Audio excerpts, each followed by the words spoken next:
രേണുസുതി കാരണം കൊല്ലം സുതി വരെ നാണക്കേടിൻ്റെ പുഴയിലേക്ക് വീണിരിക്കുകയാണെന്ന് യൂട്യൂബ് വ്ളോഗർ അതുൽ.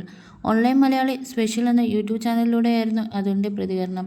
വ്യക്തിജീവിതത്തിൽ സംഭവിക്കുന്ന കാര്യങ്ങൾ പൊതുമണ്ഡലത്തിലേക്ക് എത്തിക്കാതിരിക്കാൻ രേണു ശ്രദ്ധിക്കണമായിരുന്നു എന്നും അതുൽ കൂട്ടിച്ചേർത്തു.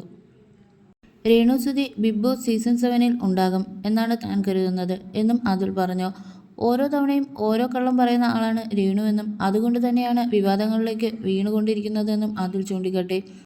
അതുൽ വ്ലോഗ്സ് എന്ന യൂട്യൂബ് ചാനൽ നടത്തുന്നയാളാണ് അതുൽ.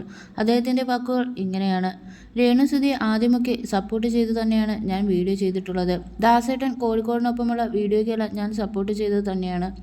എന്തിനാണ് അവർ ഇങ്ങനെ പറയുന്നത് എന്നുള്ള രീതിയിൽ ഞാൻ ചോദിച്ചിട്ടുണ്ട്. പക്ഷേ അതിനുശേഷം ഇവരുടെ ഭാഗത്തു നിന്ന് മിസ്റ്റേക്കുകൾ വരാൻ തുടങ്ങി. അത് എങ്ങനെ വന്നു എന്ന് ചോദിച്ചാൽ സത്യം പറഞ്ഞാൽ ഇവർ തന്നെ ഓരോ ഓൺലൈൻ മീഡിയാസിൻ്റെ മുന്നിൽ ഓരോ കാര്യങ്ങൾ പറഞ്ഞിട്ടാണ്. അതിനുള്ള ഉത്തരം ഓപ്പോസിറ്റ് നിൽക്കുന്ന ആൾക്കാർ പറയാൻ തുടങ്ങി. അവർ നമ്മളെ കോണ്ടാക്ട് ചെയ്യാൻ തുടങ്ങി. അങ്ങനെ പറഞ്ഞാണ് ഇപ്പോഴത്തെ അവസ്ഥയിൽ എത്തി നിൽക്കുന്നത്. സുതി വരെ നാറി നിൽക്കുന്ന അവസ്ഥയിലാണിപ്പോൾ. അതിലേക്ക് ഇവർ തന്നെ എത്തിച്ചതാണ്. നമ്മുടെ എല്ലാവരുടെയും വ്യക്തിജീവിതത്തിൽ അതിൻ്റേതായ വിഷയങ്ങളെല്ലാം ഉണ്ടാവും. പക്ഷേ അതൊന്നും ഒരിക്കലും പബ്ലിക്കിലേക്ക് എത്തിക്കാതിരിക്കുക എന്നതാണ് ചെയ്യേണ്ട കാര്യം. എത്തിച്ചു കഴിഞ്ഞാൽ ആൾക്കാർ പല രീതിയിൽ പറയും. പിന്നെ ഇതുപോലെ നാറി കോലം കിടുന്ന അവസ്ഥയിലാകും.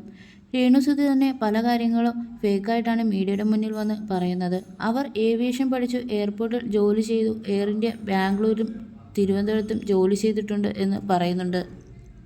പക്ഷേ അവർ പഠിച്ചിട്ടുണ്ട് എന്നല്ലാതെ പാസ്സായിട്ടില്ല.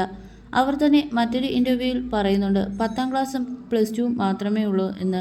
അതൊരു കള്ളപ്രചരണമാണ്. അവരുടെ കൂടെ ഏവിയേഷൻ പഠിച്ചിട്ടുള്ള സ്ത്രീ തന്നെ വന്ന് അത് പറഞ്ഞിട്ടുണ്ടായിരുന്നു. ഇവർ കള്ളം പറഞ്ഞാണ് ഈ ഗതിയിൽ എത്തിയത്. ഇവർ കള്ളം പറയുമ്പോൾ അതിനെ പൊളിച്ചടിക്കാനാണ് അപ്പുറത്തുള്ളവർ തിരിച്ചു വരുന്നത്. ബിഗ് ബോസിൽ പോകുന്നുണ്ട് എന്ന് അറിഞ്ഞു. ഇന്ന് എയർപോർട്ടിൽ കയറി പറക്കുന്നുണ്ട് എന്നും അറിഞ്ഞിട്ടുണ്ട്. പക്ഷേ ഞാൻ നോക്കിയപ്പോൾ ഇത്രയും ക്വാളിറ്റി ഇല്ലാത്ത ഇവരൊക്കെ എന്ത് ഇൻഫ്ലുവൻസർ ആണെന്ന് പോലും എനിക്ക് അറിയത്തില്ല.